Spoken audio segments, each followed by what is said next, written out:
বেগম খালেদা জিয়াকে বাংলাদেশের জন্য অনেক বেশি প্রয়োজন। আমাদের নেত্রী দেশটির বেগম খালেদা জিয়া এর পূর্বেও বেশ কয়েকবার এরকম অবস্থায় গিয়েছিলেন। দেশের মানুষের দোয়া বরকতে, সারা পৃথিবীর মানুষের দোয়া বরকতে আল্লাহ রাব্বুল আলামিন ওনাকে সুস্থ করে দিয়েছেন। আমরা আশা করি সারা দেশের মানুষ যেভাবে আমাদের নেত্রীর জন্য দোয়া করছেন, ইনশাআল্লাহ আল্লাহ রাব্বুল আলামিন আবার সেই নেত্রীকে আবারও আমাদের মাঝে ফিরিয়ে দিবে, দেশের মানুষের মাঝে ফিরিয়ে দিবে এবং আগামী নির্বাচনে যে নির্বাচন আসছে সেই নির্বাচনে ইনশাআল্লাহ আমাদের নেত্রী তৃতীয় আসন থেকে প্রতিদ্বন্দ্বিতা করবে।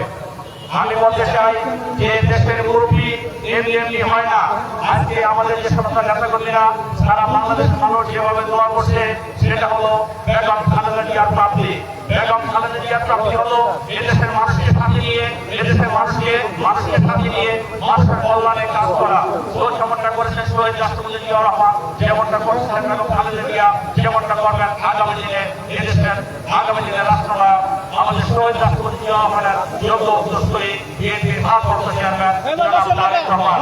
আর যারা আমাদের উপরে, আমাদের নেত্রীর উপরে, শিয়া পরিবার উপরে অন্যায় অত্যাচার করেছে তারা কিন্তু বাংলাদেশ থেকে পালিয়ে গিয়েছে।